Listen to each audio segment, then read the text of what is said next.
வணக்கம். இந்த ஆட்சி மோசமான ஆட்சிப்பா. இதெல்லாம் என்ன பிளான் பண்ணி பண்ண மாதிரி தாங்கண்ணா இருக்கு. எதுவுமே எதிர்த்து நடந்த மாதிரி இல்ல. நிமிஷம் அந்த மாதிரி அந்த பத்திர பாட்டில் பேசுனது கரண்ட் ஆஃப் ஆயிருச்சு. எனக்கு அவ்வளவு கஷ்டமா இருக்கு. முன்னாடி எத்தனை பேர் செத்து போயிட்டாங்க தெரியுங்களா? காலை வச்சு தச்சு பிரிக்கிறாங்க. மக்கள் எல்லாருக்கும் வணக்கம். கண்டிப்பா இந்த வீடியோல நான் எதை பத்தி பேச போறேன், எந்த ஒரு இன்சிடென்ட்டை பத்தி பேச போறேன் அப்படின்றது உங்க எல்லாருக்குமே தெரிஞ்சிருக்கும்.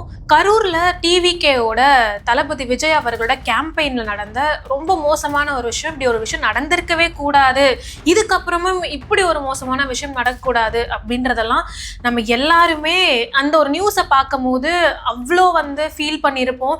என்னடா நடக்குது அங்க அப்படின்னு மனசு பதறி இருக்கும். நம்ம எல்லாருக்கும் பார்க்குற நம்மளுக்கே இப்படி இருக்கு அப்படின்னா, தொடர்ந்து வாரம் அதே மக்களை அவ்வளோ ஆரவாரத்தோட அவ்வளோ சந்தோஷத்தோட அவரை வரவேற்கிறத அவர் நேர்ல இருந்து எக்ஸ்பீரியன்ஸ் பண்ணியிருக்காரு. அந்த மக்களோட அன்பையும் அவங்களோட அந்த பாசத்தையும் அப்படியே நேர்ல இருந்து பார்த்துருக்காரு அந்த மனுஷன். அவருக்கு இந்த நியூஸ் எப்படி இருக்கும்? கொஞ்சம் கூட இதை பற்றிலாம் யோசிக்காம, சம்பவம் நடந்து 2 நாள் ஆயிடுச்சு, இன்னும் அந்த மக்களை போய் நேரில் கரூரில் அவரால் பார்க்க முடியலை அப்படின்னு சில பேர் இதுலேயும் அரசியல் பண்ணுறாங்க. இதில் என்னன்னா, அவர் நாமக்கலுக்கு போனாரு, திருச்சிக்கு போனாரு, அரியலூருக்கு போனாரு, பெரம்பலூர் போனாரு, நாகப்பட்டினம் போனாரு, இப்படி இவ்வளோ டிஸ்ட்ரிக்ட்டுக்கு போனாரு. அங்கேயும் இதே மாதிரி கூட்டம்லாம் வந்துச்சு. கூட்டம் வரலை அப்படின்லாம் கிடையாது, இதை விட அதிகமான கூட்டமே வந்துச்சு.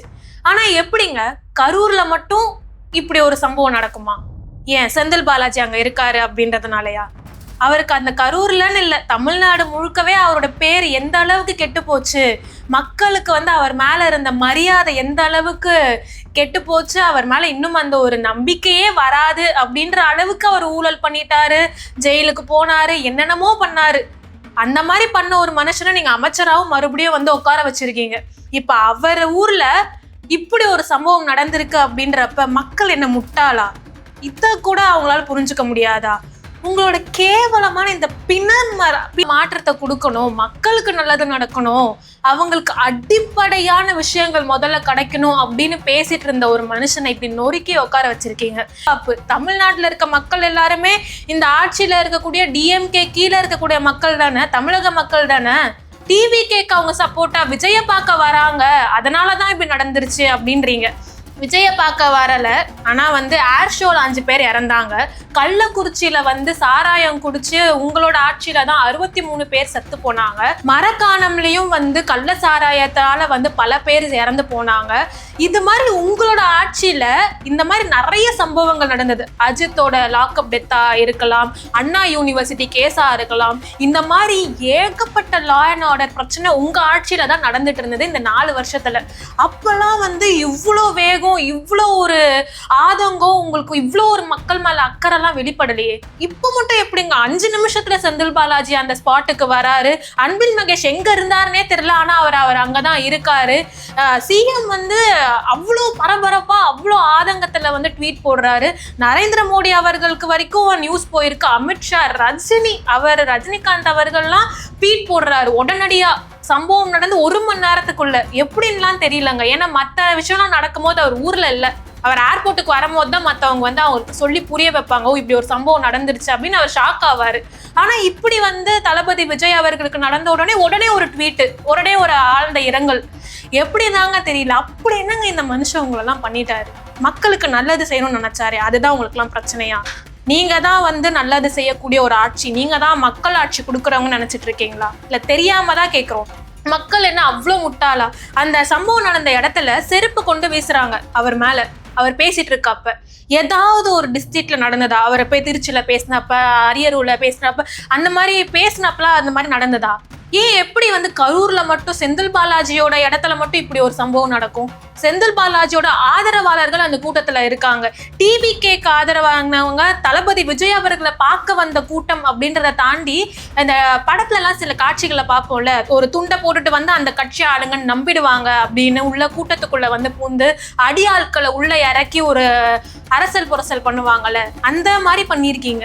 ஏன்னா அந்த கூட்டத்துல செந்தில் பாலாஜியோட போட்டோ போட்டு ஒரு வண்டியை வந்து உள்ள கொண்டு வர நபர்கள் டிவிக்கோட கொடி போட்டிருக்காங்க, எப்படின்னு தெரியல. இந்த சம்பவம் நடந்த கொஞ்ச நேரத்துல ஆம்புலன்ஸ் டிஎம்கேயோட ஆம்புலன்ஸ் வந்து நம்பர் பிளேட்டு கூட அதுல இல்ல. அதுலயும் வந்து அரசியல் பண்றீங்க. செந்தில் பாலாஜி போட்டோ போட்டு வாட்டர் பாட்டில்ஸை கொடுக்குறீங்க. எப்படிங்க இப்படி ஒரு விஷயம் நடக்கும்? டக்கு நம்ம இதெல்லாம் பண்ணணும் ரெடியா வச்சிருந்தீங்களா? இல்ல புரியாம தான் கேட்குறோம். ஒத்துக்குறீங்க நீங்க டிஎம்கே எந்த கட்சியில வேணா இருந்துட்டு போங்க, அங்க இருக்கவங்க மனுஷங்க, நம்ம கூட நம்மள மாதிரி மனுஷங்க. அவங்க இறந்து அங்க வந்து வழியில துடிச்சிட்டு இருக்காங்க, இறக்குற நிலைமையில இருக்காங்க. ஆனா ஒருத்தவங்க ஸ்ட்ரக்சர்ல கூட்டிட்டு போறாங்க. அதே அம்மா அமைச்சர் வந்ததுக்கு அப்புறம் வந்து அடிச்சுக்கிட்டு அழுகுறாங்க அந்த அமைச்சர்கிட்ட. அப்ப ஸ்ட்ரக்சர்ல போனப்ப உங்களுக்கு அப்ப உடம்பு நல்லா இல்லையா? புரியலங்க, என்னங்க தான் நடந்ததுன்னே புரியலங்க. ஒரு அம்மாவை அப்படியே தூக்கிட்டு போறாரு யாரோ, ஆனா அந்த அம்மா கொஞ்ச நேரத்துல வந்து வெளியே உட்காந்து பேசிக்கிட்டு இருக்காங்க, நார்மலா இருக்காங்க.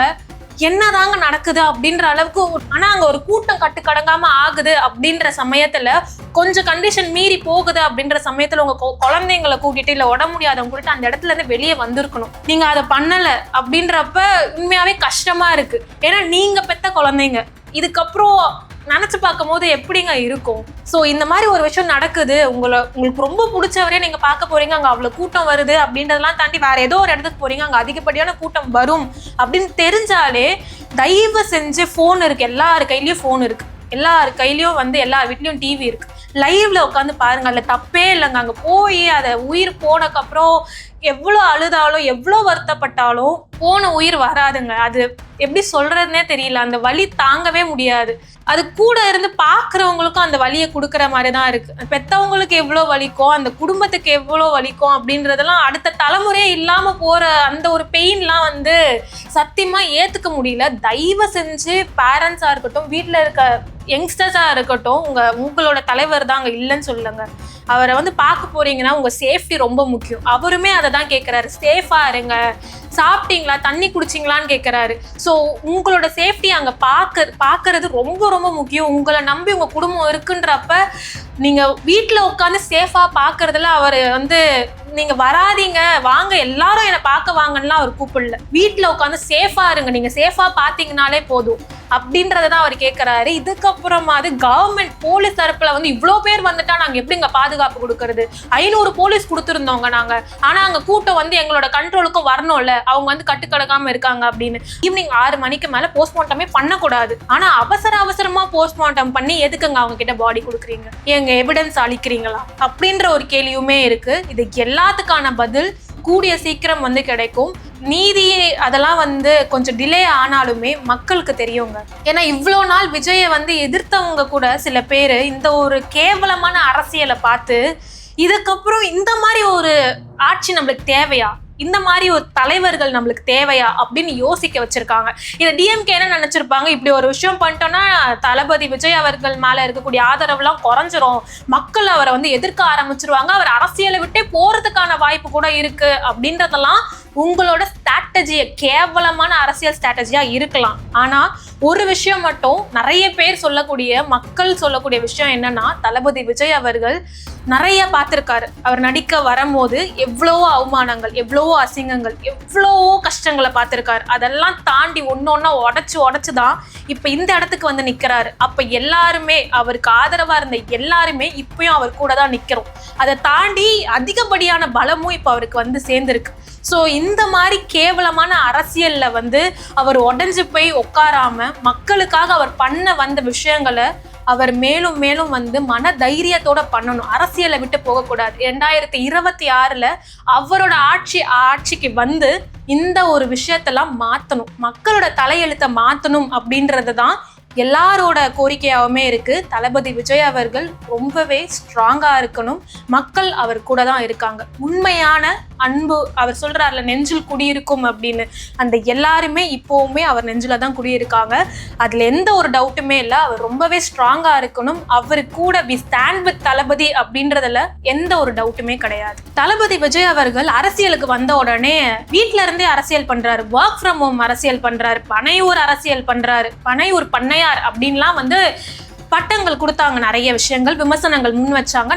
நெகட்டிவ் கமெண்ட்ஸ் அள்ளி தெளிச்சாங்க. ஆனா அவர் அரசியலுக்கு வந்துதான் மக்களுக்கு நல்லது பண்ணுன்னு இப்ப நினைக்கல. அரசியலுக்கு வரத்துக்கு முன்னாடி விஜய் நற்பணி மன்றம், மக்கள் இயக்கம் அப்படின்னுலாம் வச்சு காலங்காலமா பண்ணிட்டு தான் இருந்தார். எப்பெல்லாம் மக்களுக்கு வந்து தேவைகள் இருக்கோ, அவங்களுக்கு ஏதோ ஒரு பிரச்சனை வருதுன்றப்ப அந்த ஒரு அமைப்பின் மூலயமா அவர் நல்லது பண்ணிட்டு தான் இருந்தார். அப்பெல்லாம் உங்களுக்கு அது பிரச்சனையா இல்லை, ஏன்னா அவர் நடிகரா இருந்தார், நடிகர் விஜயா இருந்தார். ஆனா இப்ப ஒரு அரசியல் கட்சியை ஆரம்பிச்சு அதுக்கு மக்கள் ஆதரவோட மக்களுக்கு நல்லது செய்யறாரு அப்படின்ற அப்ப மட்டும் உங்களுக்கு என்னங்க அவ்வளோ வன்மம்? ஏன் அவ்வளோ பயமா? ஏன் உங்க ஆட்சி பறி போயிடும்ன்றதுல உங்களுக்கே அவ்வளோ கான்ஃபிடென்ட் இல்லையா?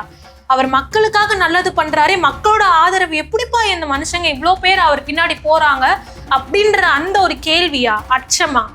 அதனாலதான் அவர் அரசியல் வாழ்க்கைய வந்து கேவலமான அரசியல் பண்ணி, அதுவும் அப்பாவி பொதுமக்களை வச்சு, அவங்களோட உயிரை வச்சு, அதுல உங்களோட எமோஷனல் டிராமாஸ் வேற, இதெல்லாம் வச்சு அவர் அழிக்கணும்னு ட்ரை பண்றீங்களா?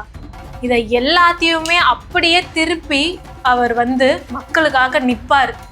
அவர் அப்படி நிற்கும் போது நீங்க எல்லாருமே எங்க போயிருப்பீங்க அப்படின்றது உங்க எல்லாருக்கும் தெரியும். கேவலமான அரசியல் பண்ணணும்னு நினைக்காதீங்க. மக்கள் முட்டாள் கிடையாது.